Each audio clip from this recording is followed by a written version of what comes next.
तो हेलो साथियों, नमस्कार। स्वागत है आपका अपने चैनल सक्सेस जंक्शन एक कदम सफलता की ओर में। और हम लेकर के आ गए हैं आपके लिए railway RRC group D exam, जो आज से स्टार्ट हुआ है 17 अगस्त से।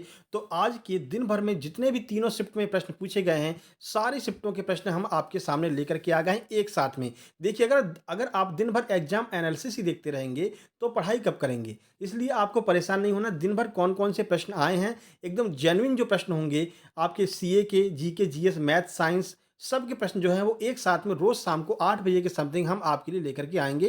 तो दिन भर आपको एग्ज़ाम एनालिसिस ही नहीं देखना है, अपनी तैयारी करनी है। शाम को आपको बिल्कुल सभी शिफ्ट के प्रश्न एक साथ में मिल जाया करेंगे। तो वीडियो को लाइक कर दीजिए, चैनल को सब्सक्राइब कर लीजिए। आइए शुरुआत करते हैं 17 अगस्त एग्ज़ाम एनालिसिस तीनों शिफ्ट का ग्रुप डी। आइए शिफ्ट 1 से स्टार्ट करते हैं। सबसे पहले शिफ्ट 1 के जीके, जीएस, करंट अफेयर और साइंस के प्रश्नों को हम यहाँ पर देखने वाले हैं। तो शिफ्ट 1 में आज पहला प्रश्न आया था, इनमें से कौन-सा अनुच्छेद आपातकाल से संबंधित नहीं है। तो आर्टिकल 358 ऑप्शन में था, तो आर्टिकल 358 जो है वो आपातकाल से संबंधित नहीं है। तो बाकी कौन-कौन से आर्टिकल आपातकाल से हैं, तो आर्टिकल 356, आर्टिकल 352 और आर्टिकल 360, ये तीनों जो आर्टिकल हैं वो आपातकाल से संबंधित हैं। जिनमें आर्टिकल 360 एक भी बार लागू नहीं हुआ, जिसे वित्तीय आपातकाल कहते हैं। तो वित्तीय आपातकाल एक भी बार नहीं लगाया है, आगे आपसे एग्जाम में पूछा जा सकता है। चलिए अगला प्रश्न देखते हैं। उष्णकटिबंधीय सदाबहार वन कहाँ पाए जाते हैं, यह पूछा गया था।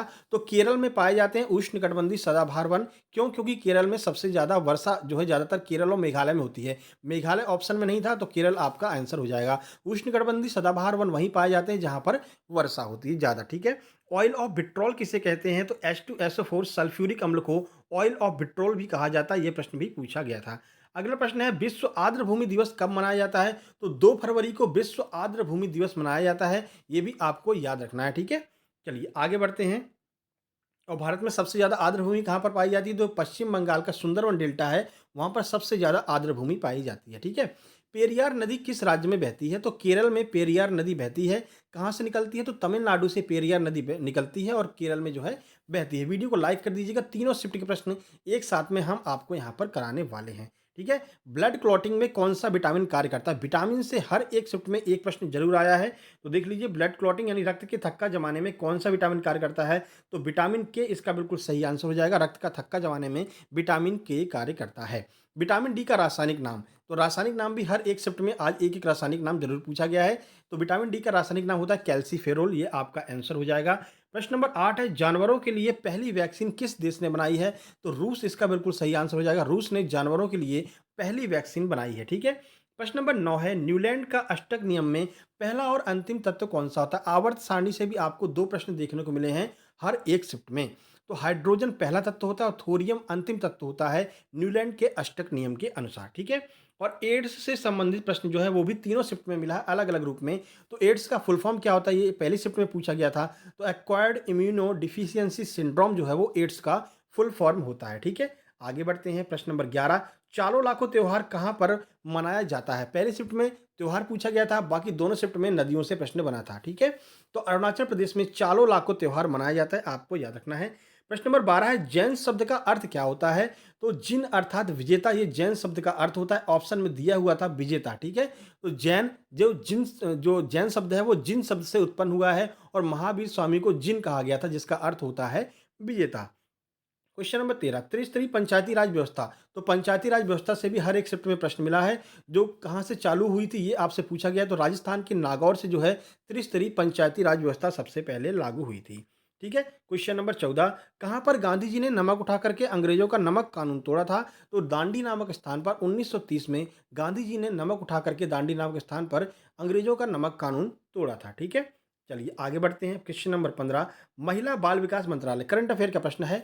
महिला बाल विकास मंत्रालय ने यूनिसेफ के साथ मिलकर के 7 मार्च 2022 को कौन सा भूतपूर्व अभियान शुरू किया है, तो सही आंसर है कन्या शिक्षा प्रवेश उत्सव। यानी कन्याओं के लिए एक अभूतपूर्व अभियान शुरू किया है, तो यह है आपका कन्या शिक्षा प्रवेश उत्सव। ठीक है। महिला बाल विकास और यूनिसेफ ने मिलकर के। क्वेश्चन नंबर 16 है, वर्षा का पानी सतह में कैसे पहुंचता है, तो इनफिल्ट्रेशन, यानी कि जो आपका रिस रिस रिस करके जो है वर्षा का पानी सतह के अंदर पहुंच जाता है, जो बाद में पीने के पानी के रूप में यूज होता है। तो इनफिल्ट्रेशन उसमें ऑप्शन में दिया हुआ था। क्वेश्चन नंबर 17 था, दो क्रमागत सजातीय श्रेणी के आणविक द्रव्यमान में कितना अंतर होता है? तो सही आंसर इसका हो जाएगा 14, यानी कि 14 का अंतर होता है दो क्रमागत सजातीय श्रेणी के आणविक द्रव्यमान में। ठीक है। क्वेश्चन नंबर 18, गांधी खेल पुरस्कार को कब राजीव गांधी खेल रत्न पुरस्कार है यहाँ पर, राजीव गांधी खेल रत्न पुरस्कार को कब मेजर ध्यानचंद पुरस्कार कर दिया गया? तो ये करंट अफेयर का ही प्रश्न है आपका। तो 6 अगस्त 2021 को राजीव गांधी खेल रत्न पुरस्कार को बदल करके मेजर ध्यानचंद पुरस्कार कर दिया गया था। पहला राजीव गांधी खेल रत्न पुरस्कार किसे मिला था? तो विश्वनाथन आनंद को मिला था। ये आपको याद रखना है। ठीक है। क्वेश्चन नंबर 19, प्रथम पंचवर्षीय योजना के दौरान योजना आयोग के अध्यक्ष कौन थे? तो पंडित जवाहरलाल नेहरू जो हैं वो प्रथम पंचवर्षीय योजना के दौरान योजना आयोग के अध्यक्ष थे। Question number 20, milk of magnesia का सूत्र क्या होता है? तो मिल्क ऑफ मैग्नीशिया का सूत्र पूछा था। तो MgOH का जो होल्ट वाइस होता है वो मिल्क ऑफ मैग्नीशिया का सूत्र होता है। सूत्र भी आपके हर एक शिफ्ट में लगभग एक एक जो है सूत्र पूछे गए हैं। अभी न्यूमेरिकल भी बताएंगे, कौन कौन से न्यूमेरिकल भी आपके फिजिक्स में देखने को मिले वो भी हम आपको बताने वाले हैं। इनमें से किसका प्रयोग फोटोग्राफी में किया जाता है? तो सिल्वर ब्रोमाइड का प्रयोग फोटोग्राफी में किया जाता है। ठीक है। इस बार बाल साहित्य पुरस्कार कितनी भाषाओं में प्रदान किया गया 2022 में? तो सही आंसर है 22 भाषाओं में। जो संविधान में 8वीं अनुसूची में वर्णित 22 भाषाएं हैं, उन 22 भाषाओं में बाल साहित्य पुरस्कार इस बार दिया गया। जिप्सम को जलाने पर कौन सा पदार्थ बनता है? तो जिप्सम को जब जलाते हैं तो प्लास्टर ऑफ पेरिस का निर्माण होता है। अगला प्रश्न है, प्रकाश में धूल के कण किस प्रभाव के कारण दिखाई देते हैं? तो टिंडल प्रभाव के कारण प्रकाश में धूल के कण जो है वो दिखाई देते हैं। किसी अंधेरे कमरे में जब कोई प्रकाश की किरण आती है तो धूल के छोटे छोटे कण जो दिखाई देते हैं वो टिंडल प्रभाव के कारण दिखाई देते हैं। किसी वस्तु को फोकस और वक्रता केंद्र के बीच में रखेंगे तो उसका प्रतिबिंब कहाँ पर बनेगा? तो उसका प्रतिबिंब सेंटर यानी सी से दूर वास्तविक और उल्टा बनता है। ये आपको याद रखना है। पहले हम ये सारे क्वेश्चन आपको करा चुके हैं, प्रैक्टिकल के साथ में पूरा आपको दिखा करके हमने कराया था। बल्ब का फिलामेंट किसका बना होता है? तो सब लोग जानते हैं बल्ब का फिलामेंट जो है वो टंगस्टन का बना होता है। ओम का नियम, तो ओम का नियम क्या है? तो V बराबर IR जो है ओम का नियम होता है। ओम के नियम से न्यूमेरिकल भी देखने को मिले हैं और ओम का नियम आपसे पूछा भी गया था ऑप्शन में, ओम का नियम का सूत्र क्या होता है? ठीक है। और न्यूमेरिकल भी एक ओम के नियम से आया था। मानव नेत्र के रेटिना पर प्रतिबिंब क्यों बनता है? तो अपवर्तन के कारण मानव नेत्र के रेटिना पर प्रतिबिंब बनता है। और कल ही हमने आपको प्रश्न कराया था, जब हम MPPSC फॉरेस्ट मेंस की जो हम साइंस वाला प्रश्न करा रहे थे, तो हमने आपको बताया था कि कौन सा रिसेप्टर जो है रेटिना में होता है। तो फोटो रिसेप्टर जो है वो रेटिना में होता है। याद रखना है, आगे आपसे प्रश्न पूछा जा सकता है। वर्ल्ड कुश्ती चैंपियनशिप 2021 में सिल्वर जीतने वाली पहली भारतीय महिला कौन बन गई हैं? तो अंशु मलिक ने सिल्वर मेडल जीता है वर्ल्ड कुश्ती चैंपियनशिप 2021 में और सिल्वर मेडल जीतने वाली पहली भारतीय महिला बन गई हैं। क्वेश्चन नंबर 30 है, 28 मई 2021 को लोकपाल अध्यक्ष का अतिरिक्त प्रभार किसे सौंपा गया है? तो न्यायमूर्ति प्रदीप कुमार मोहंती को लोकपाल का अतिरिक्त प्रभार सौंपा गया अध्यक्ष का। ठीक है। और लोकपाल से भी तीनों शिफ्ट में प्रश्न देखने को मिले हैं जो है लोकपाल से संबंधित। चलिए क्वेश्चन नंबर 31, फ्यूज का तार पतला और लंबा क्यों बनाया जाता है? तो उच्च प्रतिरोध और निम्न गलनांक के कारण जो है जो फ्यूज का तार होता है वो पतला और लंबा बनाया जाता है। जैसे लाइट अगर ज़्यादा आती है तो वो तार जो है पतला रहेगा तो टूट जाएगा। ठीक है। इससे आपके घरों के जो उपकरण होंगे उनको कोई हानि नहीं होगी। क्वेश्चन नंबर 32, आवर्त सारणी में लिथियम से फ्लोरीन की तरफ जाने पर नाभिकीय आवेश और परमाणु त्रिज्या पर क्या प्रभाव पड़ता है? तो नाभिकीय आवेश जो है वो बढ़ता जाता है और परमाणु त्रिज्या जो है वो घटती जाती है जब हम आवर्त सारणी में लिथियम से फ्लोरीन की ओर चलते हैं। ठीक है। क्वेश्चन नंबर 33, 2021 में DRDO द्वारा पूर्ण रूप से निर्मित स्वदेशी मिसाइल का परीक्षण किया गया, उस मिसाइल का नाम बताइए। 2021 की बात की जा रही है। तो ऑप्शन में आपके था जो प्रलय मिसाइल है, इसका निर्माण जो है 2021 में DRDO के द्वारा किया गया था, प्रलय मिसाइल। तो एक प्रश्न जो है वो टेक्नोलॉजी से भी आ रहा है, जो रक्षा क्षेत्र है वहां से भी एक प्रश्न आ रहा है। राष्ट्रीय आय की गणना किसके द्वारा की जाती है? तो CSO के द्वारा राष्ट्रीय आय की गणना की जाती है। आप लोगों को अच्छे से पता है CSO के बारे में। ठीक है। केंद्रीय सांख्यिकी संगठन इसका नाम होता है। चलिए फिजिक्स के न्यूमेरिकल की बात करते हैं। तो ओम के नियम से एक न्यूमेरिकल आया था, कार्य यानी F बराबर ma से एक न्यूमेरिकल आया था और दर्पण सूत्र से भी एक न्यूमेरिकल देखने को मिला था। 3 न्यूमेरिकल आपके देखने को मिले थे एग्जाम में। चलिए रीजनिंग और मैथ की बात कर लेते हैं फर्स्ट शिफ्ट से। तो डाइस से कलर वाला प्रश्न आया था, यानी कि जो डाइस है 3 डाइस दिए हुए थे और तीनों डाइस पर अलग अलग कलर किया हुआ था। फिर पूछा था कि इस कलर के सामने कौन सा कलर आएगा। तो वही जैसे नंबर में अपन ऐड करते थे, नंबर वाला जो नियम था सेम वैसे ही जो है इसको भी आप लगा करके कर सकते हैं, वो क्लॉकवाइज और एंटी क्लॉकवाइज नियम से। ठीक है। क्वेश्चन नंबर 36 था, यहाँ पर क्यूब पूछा गया था 28 8 27 64 125। तो अगला वाला क्यूब कौन सा हो जाएगा? तो 2 का बन रहा है, 3 का बन रहा है, 4 का बन रहा है, 5 का बन रहा है। तो अगला वाला जो होगा वो 6 का यानी 216 इसका आंसर हो जाएगा। तो क्यूब यहाँ पर आगे बढ़ते हुए बताया था। फिगर काउंटिंग में आयत काउंट करने के लिए आया था, रेक्टेंगल आया था। क्वेश्चन नंबर 38 है, 2 प्रश्न आपके कथन एवं पूर्व धारणा से देखने को मिले थे पहली शिफ्ट में, और उसके बाद में शिफ्ट 2 और शिफ्ट 3 में जो है ये 2 प्रश्न जो पूर्व धारणा वाले आ रहे थे, पूर्व धारणा के नहीं आए बल्कि वहाँ पर इनइक्वालिटी आ गई, A greater than B, B greater than C. तो ये वाले प्रश्न जो हैं शिफ्ट 2 और शिफ्ट 3 में देखने को मिले हैं, शिफ्ट 1 में कथन और पूर्व धारणा मिली थी, ठीक है। क्वेश्चन नंबर 39 है, बोर्ड मास से आपके मैथ में बोर्ड मास से 2 प्रश्न देखने को मिले हैं शिफ्ट 1 में, और एसआई से 1 प्रश्न मिला है, सीआई का प्रश्न शिफ्ट 1 में नहीं था। एमडीएच से 2 प्रश्न मिले हैं, वही मतलब कि कितने व्यक्ति कितने दिन में काम करते हैं, तो औरत और व्यक्ति का कंपैरिजन जहाँ पर होता है वो वाले प्रश्न यहाँ पर देखने को मिले थे। एमडीएच के 2 प्रश्न आपको देखने को मिले थे, ठीक है? ठीक है, वर्क एंड टाइम वाला। एवरेज स्पीड से भी 1 प्रश्न देखने को मिला था, और ट्रिग्नोमेट्री के 2 प्रश्न देखने को मिले थे शिफ्ट 1 में। तो ये शिफ्ट 1 का एनालिसिस हो गया। वीडियो को लाइक कर दीजिए। चलिए शिफ्ट 2 का एनालिसिस स्टार्ट करते हैं। तो शिफ्ट 2 में पहला प्रश्न पूछा गया था, नर्मदा घाटी का उद्गम किस पर्वत से होता है? तो यहाँ से आपको दोनों शिफ्ट में एक-एक प्रश्न नदी का देखने को मिला था। तो अमरकंटक मध्य प्रदेश से नर्मदा नदी का उद्गम होता है। तो नदियों के उद्गम से प्रश्न आपसे पूछा जा रहा है। कर्नाटक के वर्तमान मुख्यमंत्री कौन है? एक ही ऐसा प्रश्न था, एक ही शिफ्ट में मुख्यमंत्रियों के बारे में पूछा गया था, बाकी मुख्यमंत्री के बारे में कोई प्रश्न नहीं था। तो बसवराज बोम्मई जो है वो कर्नाटक के मुख्यमंत्री हैं। द्रोणाचार्य अवार्ड किसे दिया जाता है? तो खेल प्रशिक्षक को जो है वो द्रोणाचार्य अवार्ड दिया जाता है। एक आपकी रैंकिंग भी आई थी, तो मानव विकास सूचकांक में भारत की रैंक क्या है? एचडीआई में तो ह्यूमन डेवलपमेंट इंडेक्स में भारत की रैंक क्या है? तो 131वीं रैंक भारत की है, आपको याद रखना है। ध्वनि किसमें गमन नहीं कर सकती है? तो वैक्यूम में, यानी कि निर्वात में ध्वनि गमन नहीं कर सकती है, ये आपको याद रखना है। और सबसे तेज जो है वो लोहे में या फिर ठोस पदार्थों में सबसे तेजी से गमन करती है कौन? ध्वनि। तो अगली आपकी शिफ्ट में पूछा जा सकता है कि सबसे तेज कहाँ पर गमन करती है ध्वनि? तो लोहे में, ठीक है। फिर विटामिन की खोज किसने की थी? विटामिन से प्रश्न हमने आपको बता रहे हैं, विटामिन से हर शिफ्ट में प्रश्न आया। तो सीएम फंक ने जो है वो विटामिन की खोज की थी। एनजीटी के वर्तमान चेयरमैन कौन है? नेशनल ग्रीन ट्रिब्यूनल के वर्तमान चेयरमैन कौन है? तो आदर्श कुमार गोयल जो है वो एनजीटी के वर्तमान चेयरमैन हैं। जल में डूबा हुआ सिक्का किस वजह से ऊपर उठा हुआ दिखाई देता है? तो इसका आंसर हो जाएगा अपवर्तन की वजह से जल में डूबा हुआ सिक्का ऊपर उठा हुआ दिखाई देता है। क्वेश्चन नंबर 10 शिफ्ट नंबर 2 का है, विटामिन बी 12 का रासायनिक नाम क्या है? तो साइनोकोबालामिन जो है वो विटामिन बी 12 का रासायनिक नाम होता है। विश्व का सबसे बड़ा नदी द्वीप कौन सा है? तो माजुली द्वीप, जो कि ब्रह्मपुत्र नदी के ऊपर है पश्चिम बंगाल में। तो ये माजुली द्वीप विश्व का सबसे बड़ा नदी द्वीप है, आपको याद रखना है। प्रश्न नंबर 12 था, वर्तमान में भारत के मुख्य आर्थिक सलाहकार कौन है? तो वी अनंत नागेश्वरन जो है वो वर्तमान में भारत के मुख्य आर्थिक सलाहकार हैं, ये आपको याद रखना है। एक एक अधिकारी एक एक नियुक्ति भी हर एक शिफ्ट में पूछा गया है। स्वच्छ पर्यावरण का अधिकार किस अनुच्छेद से संबंधित है? जो आपके पॉलिटी के प्रश्न आए हैं अनुच्छेद वाले, थोड़े से घुमा करके प्रश्न पूछे हैं। तो आर्टिकल 21 जो है वो स्वच्छ पर्यावरण, यानी कि हमारा आर्टिकल 21 से हमारा अधिकार है कि हम स्वच्छ पर्यावरण को जो है अनुभूति कर सकें, ये आर्टिकल 21 के थ्रू आएगा। क्वेश्चन नंबर 14, शेख निजामुद्दीन औलिया की दरगाह कहाँ पर है? तो दिल्ली में है शेख निजामुद्दीन औलिया की दरगाह। क्वेश्चन नंबर 15, 101वां संविधान संशोधन किससे संबंधित है? तो जीएसटी से संबंधित है 101वां संविधान संशोधन। क्वेश्चन नंबर 16, प्रथम पंचवर्षीय योजना किस मॉडल पर आधारित थी? तो हेराल्ड डोमर मॉडल पर आधारित थी प्रथम पंचवर्षीय योजना। थारू जनजाति किस राज्य से संबंधित है? तो उत्तर प्रदेश से संबंधित है आपकी थारू जनजाति, ठीक है। क्वेश्चन नंबर 18 था, अनुच्छेद 279 ए का संबंध किससे है?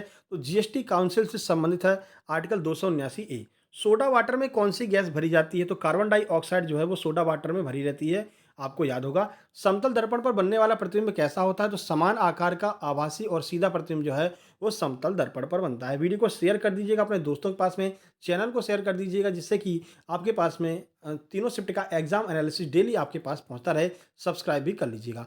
आधुनिक आवर्त सारणी का जन्मदाता किसे कहा जाता है? तो कहीं कहीं पर मोसले है, कहीं कहीं पर मेंडलीफ है। दोनों ऑप्शन आपको एक साथ में नहीं दिया जाएगा, तो यहाँ पर आपका मोसले ऑप्शन में दिया हुआ था, तो मोसले आंसर हो जाएगा।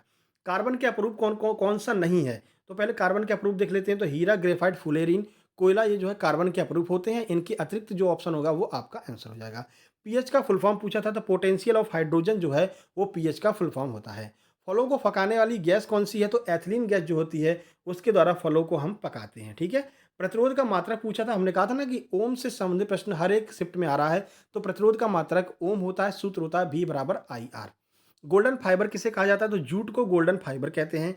मायोपिया रोग को अन्य किस नाम से जाना जाता है? तो सही आंसर है निकट दृष्टि दोष को मायोपिया कहा जाता है। संगाई हिरण जो है वो कहाँ पर पाए जाते हैं? तो मणिपुर की जो लोकटक झील है वहाँ पर, केबुल लामजाओ जो आपका क्षेत्र है, वहाँ पर जो है संगाई हिरण पाए जाते हैं। इन्हें डांसिंग डियर भी कहा जाता है। मन्नार की खाड़ी किन दो देशों के मध्य स्थित है? तो भारत और श्रीलंका के बीच में मन्नार की खाड़ी है, यहीं पर पाक जल डमरू मध्य भी है, तो दोनों आपको याद रखना है। हिजरी संवत की शुरुआत कब की गई थी? तो जुलाई 622 ईस्वी में हिजरी संवत की शुरुआत की गई थी। उसके बाद में W बराबर FD पर एक सवाल आया था, जो न्यूमेरिकल आए थे फिजिक्स में, तो 3 न्यूमेरिकल देखने को मिल रहे हैं। उसके बाद F बराबर mg पर भी एक सवाल पूछा गया था इस सूत्र पर। B बराबर IR से भी शायद एक सवाल आया था। इनमें से किसके उत्पादन के लिए लैटेराइट मृदा उपयुक्त है? तो कॉफ़ी और चाय के उत्पादन में लैटेराइट मृदा जो होती है वो उपयुक्त होती है। अनुच्छेद 48 ए किससे संबंधित है? तो कृषि एवं पशुपालन से संबंधित है अनुच्छेद 48 ए। चलिए मैथ रीजनिंग की बात कर लेते हैं। शिफ्ट 2 में तो ये एक प्रश्न यहाँ पर याद आया था एक विद्यार्थी को, यदि 15 मार्च 2022 को मंगलवार है तो मार्च 2020 को 15 मार्च 2020 को कौन सा दिन होगा? यानी पीछे जाने वाला प्रश्न था, तो सही आंसर इसका रविवार था। आप निकाल करके देख सकते हैं। क्वेश्चन नंबर 36 आया था 3, 8, 18, 38, तो अगला क्या होगा? ये भी आप सॉल्व कर लीजिए। सिलोजिज्म्स के 2 प्रश्न यहाँ पर देखने को मिले हैं, और सिटिंग में जो है सर्किल और स्टेयर, यानी कि सर्किल में बिठाया हुआ था 8 लोगों को, और एक प्रश्न और था, 2 प्रश्न यहाँ पर सिटिंग के थे, तो सीढ़ियों पर बिठाया हुआ था, तो 2 तरह के प्रश्न यहाँ पर सिटिंग में देखने को मिले हैं। ठीक है? मिरर इमेज एक आपको देखने को मिली है, नंबर सीरीज से 2 प्रश्न थे। ठीक है? उसका मैथ में बात करते हैं तो कोई धन 2 साल में 1250, 5 साल में 2000 हो जाता है, तो ब्याज की दर बताइए। सिंपल सा प्रश्न था, ऐसा ही का। ठीक है? उसके बाद में क्वेश्चन नंबर 42 देखते हैं, तो 3, 4, 5, 8, 10, 12 की माध्यिका आपको निकालनी थी। तो माध्यिका में क्या होता है? बढ़ते हुए क्रम में लगा दीजिए, बीच का जो नंबर होता है वो आपकी माध्यिका होती है। फिर मूलों के योग पर भी प्रश्न आ रहा है। ठीक है? एक समीकरण दिया रहेगा, उसमें से आपको बोलेंगे कि मूलों का योग बताइए, तो -b/a मूलों का योग हो जाता है, c/a आपका गुणनफल हो जाता है, ये आपको याद रखना है। ट्रिग्नोमेट्री से एक प्रश्न पूछा था। मेंसुरेशन में बेलन के आयतन से एक प्रश्न पूछा गया था। CISI के 2 प्रश्न थे। ट्रेन का एक प्रश्न था, और प्रॉफिट और लॉस से 2 प्रश्न थे, और यहाँ पर MDS से शिफ्ट 2 में एक प्रश्न पूछा गया था। ठीक है? चलिए शिफ्ट 3 की बात कर लेते हैं। तो शिफ्ट 3 में पहला प्रश्न था, ऊँट का गर्भकाल कितना होता है? तो 13 से 15 महीना जो है वो ऊँट का गर्भकाल होता है। पंचायती राज से संबंधित संशोधन कौन-सा है? तो 73वां संविधान संशोधन पंचायती राज से संबंधित है। सरदार सरोवर बांध किस नदी पर बना है? तो नर्मदा नदी पर सरदार सरोवर बांध बना है। भूदान आंदोलन किसने शुरू किया था? तो आचार्य विनोबा भावे ने भूदान आंदोलन शुरू किया था। अगला प्रश्न है, राष्ट्रीय विज्ञान दिवस कब मनाया जाता है? तो 28 फरवरी को राष्ट्रीय विज्ञान दिवस मनाया जाता है। ठीक है? उसके बाद है, एस्ट्रोजन हार्मोन किस प्रकार का हार्मोन है? तो एस्ट्रोजन हार्मोन जो है वो एक तरह का सेक्स हार्मोन है। किस प्रधानमंत्री को भारत का भीष्म पितामह कहा जाता है? अटल बिहारी वाजपेयी जी को कहा जाता है भारत का भीष्म पितामह। हॉकी में कितने खिलाड़ी होते हैं? तो हॉकी में 11 खिलाड़ी होते हैं, आपको याद रखना है। खिलाड़ियों से भी प्रश्न यहाँ पर पूछा गया है। WHO का मुख्यालय कहाँ पर है? तो जिनेवा में मुख्यालय है WHO का, ये भी आपको याद रखना है। HIV वायरस से कौन सा रोग होता है? तो याद रखिएगा, एड्स जो है वो HIV वायरस से होता है। ठीक है? किस अनुच्छेद में राष्ट्रपति के बारे में बताया गया? तो आर्टिकल 52 में राष्ट्रपति के बारे में बताया गया है। भारत के पहले लोकपाल कौन थे? तो पिनाकी चंद्र घोष, यानी PC घोष जो है वो भारत के पहले लोकपाल थे, ये आपको याद रखना है। टिहरी बांध किस नदी पर है? तो भागीरथी नदी पर टिहरी बांध स्थित है। 2022 में खेल के क्षेत्र में कितने लोगों को पद्मश्री दिया गया था? तो 8 लोगों को पद्मश्री दिया गया था। नीरज चोपड़ा का नाम आपको जरूर याद रखना है, और इनका खेल जो है भाला फेंक है, अगले शिफ्ट में पूछा जा सकता है। क्वार्ट्ज का रासायनिक सूत्र पूछा था। तो क्वार्ट्ज यानी कि रेत, जिसे हम सिलिका कहते हैं, तो SiO2 जो है वो आपका क्वार्ट्ज का रासायनिक सूत्र हो जाता है। फिनोल कैसा यौगिक है? तो एक कार्बनिक यौगिक है फिनोल, ये प्रश्न पूछा गया था। 2022 का ऑस्ट्रेलियन ओपन जो है किसने जीता है? तो राफेल नडाल ने पुरुष में जीता है, और महिला में एशले बार्टी ने जीता है। पुरुष वाला पूछा गया, तो महिला वाला आगे आपसे पूछा जा सकता है। मलेरिया की दवा कौन सी है? इसका आंसर हो जाएगा, जो कुनैन होती है वो मलेरिया की दवा है। सिनकोना की छाल से ये प्राप्त होती है। ठीक है? और मानव शरीर में कुल कितने कशेरुकी दंड होते हैं? तो कुल 33 कशेरुकी दंड होते हैं मानव शरीर में। 3 रेडॉक्स अवक्रिया आई थी, यानी कि रेडॉक्स अवक्रिया हर एक शिफ्ट में पूछी गई है केमिस्ट्री में, याद रखिएगा। रेडॉक्स अवक्रियाएं जरूर पूछी जा रही हैं। इस वाली तीसरी शिफ्ट में 3 रेडॉक्स अवक्रिया आई थी, बाकी एक रेडॉक्स अवक्रिया जो है वो शिफ्ट 1 और शिफ्ट 2 में भी आई थी।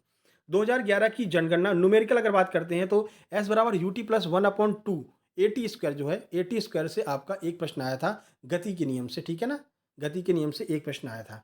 2011 की जनगणना में सर्वाधिक बोले जाने वाली भाषा कौन सी है? तो याद रखिए, 2011 की जनगणना के अनुसार हिंदी सबसे ज़्यादा भारत में बोली गई है। 1 जूल में कितने न्यूटन मीटर होते हैं? इसका आंसर आपको कमेंट बॉक्स में कमेंट करना है।